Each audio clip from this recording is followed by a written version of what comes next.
NATO Secretary General Jens Stoltenberg reiterated NATO's support for Ukraine just this morning. So NATO will continue to stand with Ukraine for as long as it takes. We will not back down. And the Secretary General Stoltenberg joins us now. Thank you so much for joining us. I want to talk, though, about Hungary, first off, saying it will ratify Finland and Sweden's NATO membership bids early next year. As you know, Hungary and Turkey are the only members of the alliance who have not yet cleared this.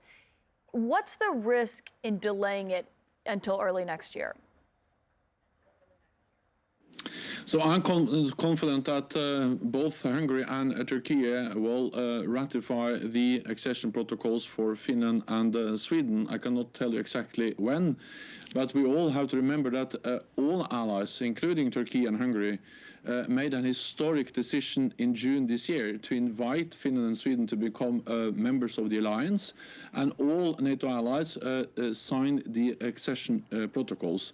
And so far, already 28 out of the 30 members have ratified these protocols in the national parliament. So this is one of the fastest ever accession processes in NATO's history, and I'm confident that also the two remaining parliaments will ratify, so we ensure that Finland and Sweden becomes full members. But is there a risk if they wait to ratify it until next year?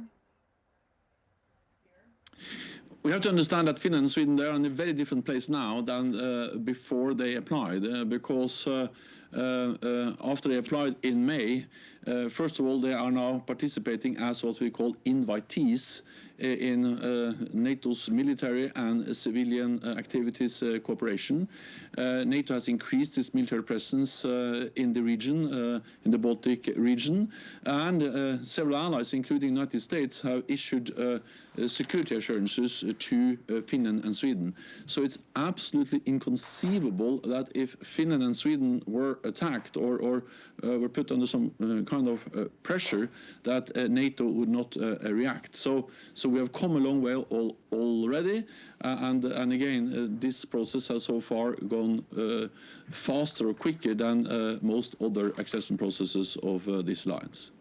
Germany has offered Poland its Patriot air defense systems. Of course, that came after that missile that was fired, landed in Poland, killed 2 citizens.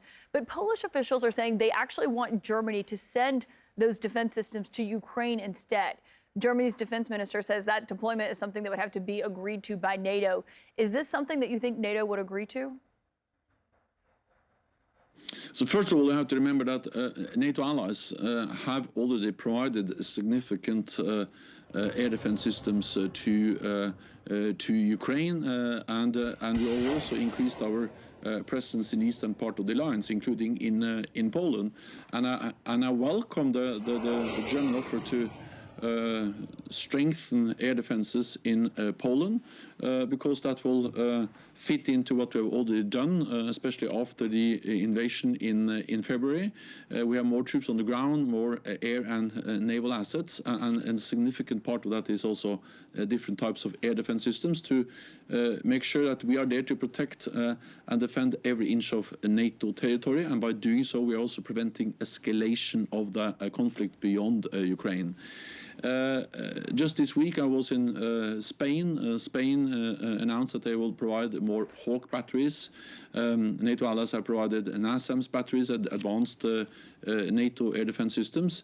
At the end, it will be a national decision on the specific capabilities, but I continue to call on allies to step up and provide even more air defenses also for Ukraine. But is it more effective for these defense systems to go to Poland and be there close to the Ukrainian border, or should they go straight to Ukraine, in your view?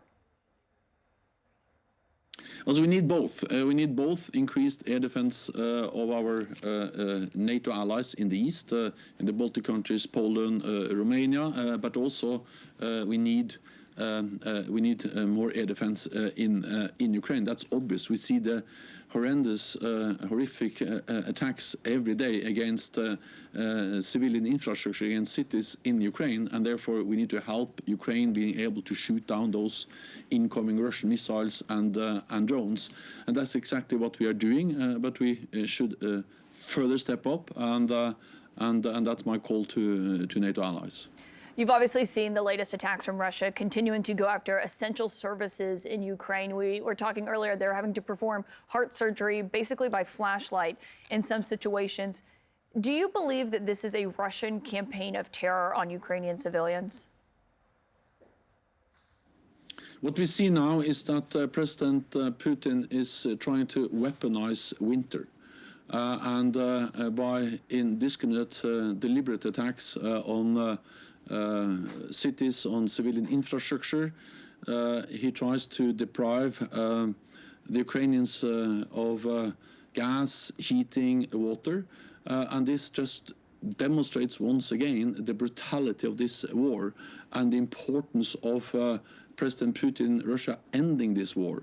The best way we can address the horrific scenes we see from Ukraine is to support Ukraine. And I would like to commend especially the United States for providing unprecedented support to Ukraine, military support, humanitarian support, and also help them to repair the energy grid, the gas infrastructure, in addition to the air defense systems we are providing.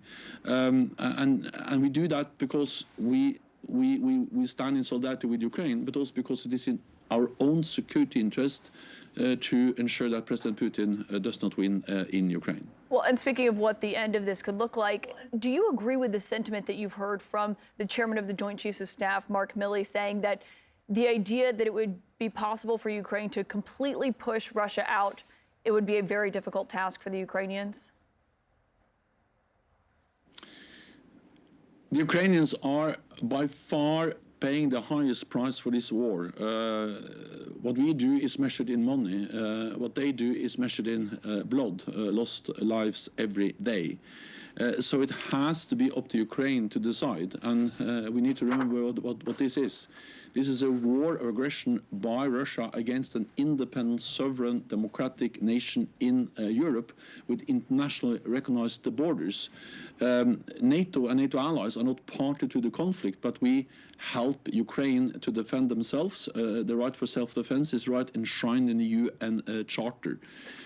Most wars will end at the negotiating table. At the same time, we know that what happens around the negotiating table is dependent on the strength on the battlefield. So if we want Ukraine to prevail as a sovereign independent state, we must provide military support to Ukraine. When there most likely will be some negotiations at some time, they're able to achieve a result which ensures that they prevail as a democratic state in Europe. NATO Secretary General Jens Stoltenberg, thank you for your time this morning.